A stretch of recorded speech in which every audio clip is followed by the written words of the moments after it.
تجسس اور عادت، سسپینس اینڈ ہیبٹ۔ ذہن متجسس ہے۔ کوئی بھی صورتحال جب بے یقینی میں داخل ہو جائے تو تجسس کا احساس پیدا ہوتا ہے۔ نفس ہر حال میں اس بے یقینی کا خاتمہ چاہتا ہے۔ تجسس اپنی اصل میں خواہش ہے، تجسس راز کا ہے۔ نفس انسان بے پناہ تجسس کے ساتھ پیدا کیا گیا ہے۔ اسے کوئی راز گوارا نہیں جو یہ نہیں جانتا، اسے جان لینے کی زبردست تمنا ہی اس کا تجسس ہے۔ اللہ نفس کو بنانے والا ہے اور اس کی فطرتیں، جبلتیں بھی اسی نے پیدا کی ہیں۔ وہ اسے خوب جانتا ہے، اس لیے جا بجا خالق کائنات نے اس کے تجسس کو مہمیز دینے کے لیے، انووک کرنے کے لیے راز رکھ چھوڑے، حتیٰ کہ خود بھی ایک راز بن کر اس سے چھپ گیا۔ نفس کی ہر فطرت اس کی طاقت بھی ہے اور کمزوری بھی۔ تجسس نفس کو معتدل کر کے اس سے بے پناہ فائدہ اٹھایا جا سکتا ہے۔ اس کے رویے اور جبلاتی عادات کے قدرتی تسلسل کو بریک کیا جا سکتا ہے۔ نفس کو ہر شے کا تجسس ہے۔ مطلب اس کا یہ ہے کہ سسپینس کی جبلت قابو سے باہر ہے، اعتدال پر نہیں ہے۔ ہر ضروری اور ہر غیر ضروری صورتحال سے اس کا تعلق صرف سسپینس کی وجہ سے قائم ہو جاتا ہے۔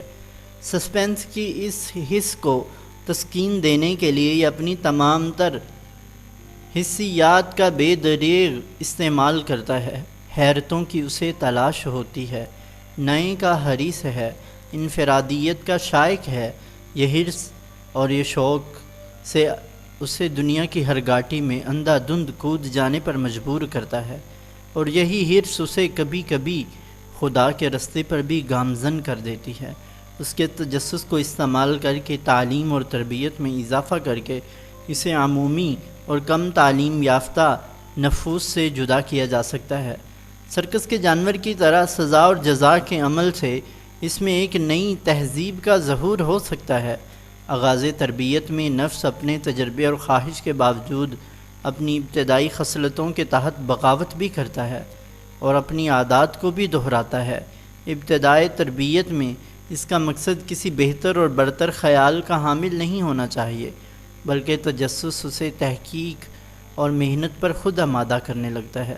تربیت ہو جانے اور نئی عادات کو اختیار کرنے کے بعد یہ اپنے آپ کو منفرد اور ممتاز کرنے کے لیے دوسروں سے مختلف ہونا پسند کرتا ہے۔ اہل علم اس کی اسی کمزوری سے فائدہ اٹھاتے ہیں۔ بڑھتے علم اور گزرتے وقت کے ساتھ اسے اس نئے پن اور نئی دنیا سے انس اور محبت ہو جاتی ہے، اور یہ اسے ایک اختیاری اور مستقل عادت کی طرح اپنا لیتا ہے۔ یہ وہ منزل ہے جہاں اسے خدا کے انس کے حصول کی خواہش فطری طور پر پڑتی ہے۔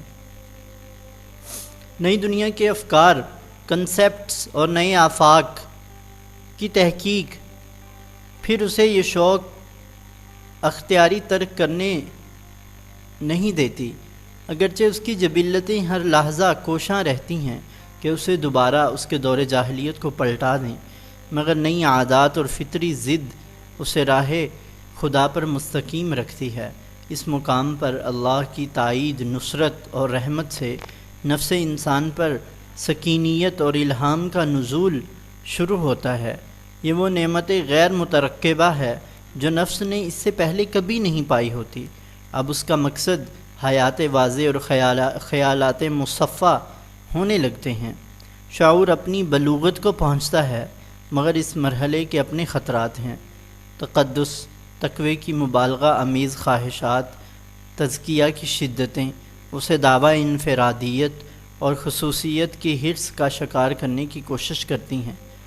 یہ نفس انسان کی میکس پوٹینشل ہے، اس سے آگے یہ اپنی طاقت اور اپنے علم سے نہیں جا سکتا۔ یہ انسانی کوشش کی آخری حد ہے۔ یہاں تک پہنچ کر اب نفس بے بس ہے۔ وہ دیکھ لیتا ہے، خوب دیکھ لیتا ہے کہ اس کی کوشش اپنی آخری حدوں کو چھو رہی ہے،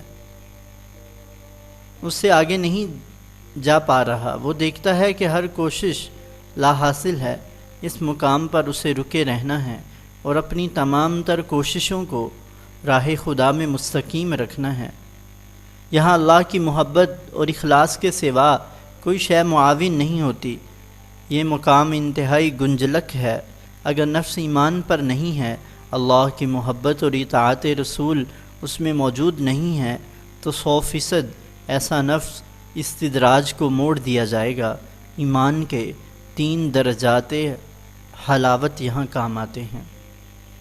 نمبر 1، اللہ کے لیے دوستی اور اللہ کے لیے دشمنی، الحب للہ والبغض للہ۔ نمبر 2، اللہ کے رسول کے لیے ہی دنیاوی جذبے۔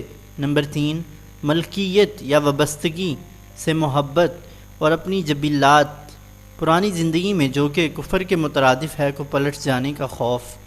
نفس اس مقام تربیت سے کسی صورت پلٹنے کو تیار نہیں۔ یہی وہ مقام ہے جہاں اس کی چھوٹی چھوٹی کمزوریوں کو نظر انداز کیا جاتا ہے اور دنیا و آخرت میں اسے بخشش کی خبر سنائی جاتی ہے۔ اسے نفس مطمئنہ راضی برضائے رب ہو کے پلٹ بندوں میں داخل ہو، جنت پروردگار میں داخل ہو۔ نفس کے اس تجسس اور عادت کو سدھارنا کیسے ہے؟ جبلات کو اللہ کی پہچان کے لیے استعمال کیسے کرنا ہے؟ یہ جاننے کے لیے مشاہدہ حق اور ذکر و تسبیح کے راز جاننے ہوں گے۔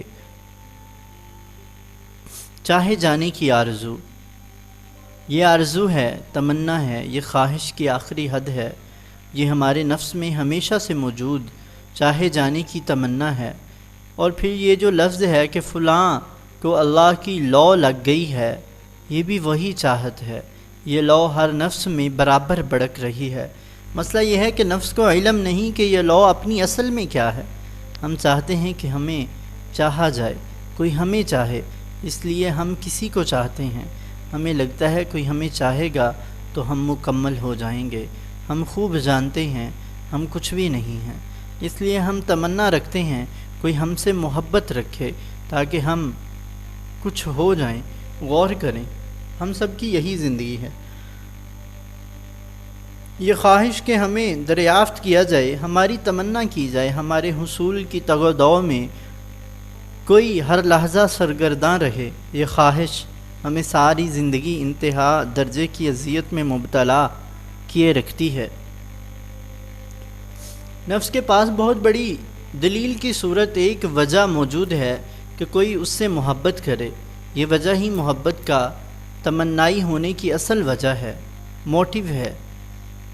یہ وجہ ہر طرح کی محبت کے حصول کی بے قرار تمنا کا حقیقی پس منظر ہے۔ نفس ہر حال میں کسی نہ کسی کی محبت کا مرکز و محور ہونا چاہتا ہے، کیونکہ وہ جانتا ہے کہ وہ شروع دن سے مایوس کن حد تک تنہائی کا شکار چلا آتا ہے۔ ہم سب یہ جانتے ہیں، کیا ہم سب یہ نہیں جانتے؟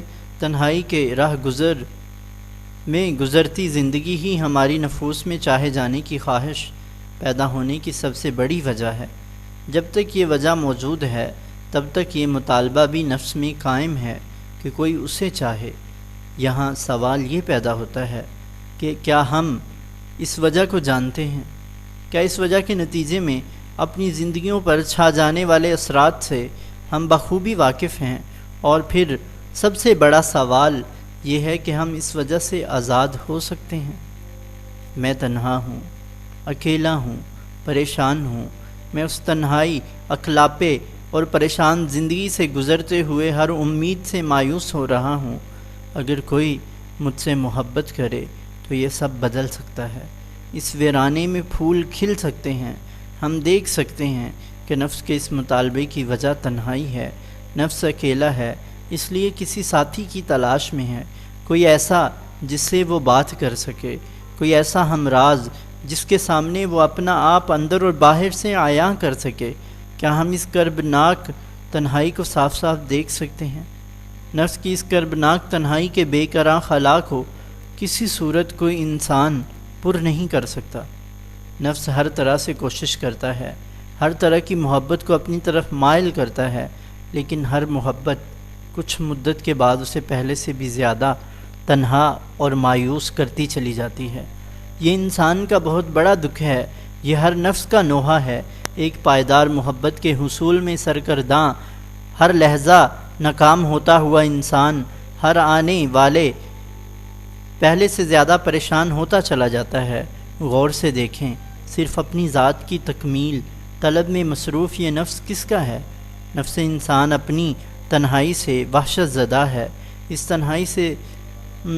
تنہائی سے ہول کھا کر وہ کسی کی محبت میں پلا لینے کی سر توڑ کوشش کرتا ہے، لیکن کیا وہ یہ نہیں جانتا کہ وہ کبھی تنہائی کے اس راہ گزر سے فرار حاصل نہیں کر پائے گا؟ نفس خوب جانتا ہے لیکن خود سے چھپاتا ہے۔ نفس جانتا ہے کہ محبت اگر پائیدار ہے تو صرف اللہ سبحانہ و تعالی سے ہے، لیکن چونکہ اللہ سے بھاگنا اس کی سرشت ہے، اس لیے یہ اس پائیدار محبت کے حصول سے منہ پھیر کر دوسرے لوگوں سے امید وابستہ کرتا ہے۔ پے در پے ناکامیوں پر غور و فکر کرنے کی بجائے نفس ان ناکامیوں کا، ان غموں کا عادی ہو جاتا ہے، خود ترسی کا شکار ہو جاتا ہے، اپنے انہی غموں سے یہ پیار کرنے لگتا ہے، اٹیچ ہو جاتا ہے جنہوں نے ہر آن اس کی روح کو صرف زخم اور دھوکے ہی دیے ہوتے ہیں۔ کبھی ہسپتال کا چکر لگا کر دیکھیں، مریضوں کے چہرے بجھے ہوئے، دنیا سے الگ تھلگ، وہ کس خیال میں ہوتے ہیں؟ مریض سے دعا کروانے کا کیوں کہا گیا ہے؟ یہ کیوں ہے کہ مریض کی دعا قبول ہوتی ہے؟ یہ وہ لوگ ہیں جنہیں شدت سے اس بات کا احساس ہوتا ہے کہ وہ جس دنیا میں بیماری یا حادثے سے پہلے رہے تھے وہ دھوکہ تھی، سراب تھی۔ انہیں لاشعوری طور پر اپنی محبتوں کے حد سے بڑے ہوئے پاگل پن پر تأسف ہوتا ہے۔ انہیں ایسا دکھائی دیتا ہے جیسے وہ دھوکہ کھا رہے تھے۔ ہر شے، ہر رشتے کی حقیقت ان پر عیاں ہو جاتی ہے۔ انہیں محسوس ہوتا ہے کہ اللہ کے سوا انہیں بچانے والا کوئی نہیں ہے۔ یہ احساس انہیں پہلی بار حقیقت کی اس دنیا میں لے جاتا ہے جس میں داخل ہونے پر ان کی آنکھوں میں نمی اتر آتی ہے۔ دل اللہ کی محبت سے پہلی بار آشنا ہوتا ہے۔ انہیں ایسا لگتا ہے کہ خدا ان کے قریب ہے، وہ اپنے جیسے دوسرے لوگوں سے دور ہیں۔ یہ اس لا کی اصل ہے۔ اس لا دیتی محبت اور چاہت کا احساس ہمیں دعا کے فوری بعد بھی ہوتا ہے۔ جب کبھی انسان شدت محبت سے دعا کرتا ہے، گڑ گڑاتا ہے، چیختا چلاتا ہے، اپنے رب کے حضور آہوزاری کرتا ہے، تو دعا کے دوران اسے احساس ہوتا ہے کوئی اس کے ساتھ ہے۔ یہ احساس بہت شدید ہوتا ہے، اتنا شدید کہ دعا مانگنے والے کو پتہ ہی نہیں چلتا کہ وہ اپنی دنیا سے کتنا دور چلا گیا ہے۔ یہی محبت ہے۔ دعا کرنے کے بعد ہمیں بہت دیر تک یہ احساس رہتا ہے، یہ اطمینان رہتا ہے کہ اب ہمارا رب سب کچھ ٹھیک کر دے گا۔ ہمارے نفوس صحت مندی میں، دکھ تکلیف کی عدم موجودگی میں خود کو بے نیاز جانتے ہیں، اور اس لا کا جو ہر سینے میں بڑک رہی ہے ناجائز استعمال کرنے کی کوشش کرتے ہیں۔ ہم اس چاہت کو اپنی خواہشات کی تکمیل پر بے دردی سے لوٹاتے ہیں۔ دولت یہ بہت بڑی ہے، اس لیے کہ ہم شاہوں کی طرح اسے اڑانے کے عادی ہوتے ہیں۔ اپنے رشتوں ناتوں پر، اپنے مطلوب محبتوں پر، اپنی دولت پر، اپنی عزت پر، ہر جذبے پر ہم اس چاہت کو لوٹاتے ہیں، جس کے نتیجے میں اللہ سے دوری کا ایفیکٹ پیدا ہوتا ہے اور دل مرجھا جاتا ہے۔ اس لو کو ضائع کرنے کی حماقت سے بچنا بے حد ضروری ہے۔ دنیا کی ہر شے کی محبت عارضی ہے، محدود ہے۔ اس پر دیوانہ وار فدا ہو جانا زندگی کی سب سے بڑی غلطی ہے۔ رشتوں سے انس فطری ہے، اس سے انکار نہیں، لیکن دنیا سے کم از کم محبت ہی روا رکھنی چاہیے۔ ہر شے سے انس محدود ہونا چاہیے۔ عورت کا عشق، پیسے کی دیوانگی، جائیداد سے محبت، دنیا داری میں دیوانوں جیسی مصروفیت، یہ پاگل پن تب پیدا ہوتا ہے جب اللہ کی دی ہوئی محبت کو، اس کی عطا کردہ لا کو ہم حیات الدنیا پر نثار کرنے لگتے ہیں۔ یہ محبت، یہ عشق، یہ دیوانگی صرف اللہ کی ذات عظیم کے لیے ہے۔ نفس کو علم دینا ہوتا ہے کہ اس خزانے کو اللہ کی یاد، اس کی طلب اور محبت و اطاعت رسول میں لوٹائے، اور بادشاہوں کے بادشاہ کا اس سلطان السلاطین کا گدا بن جائے۔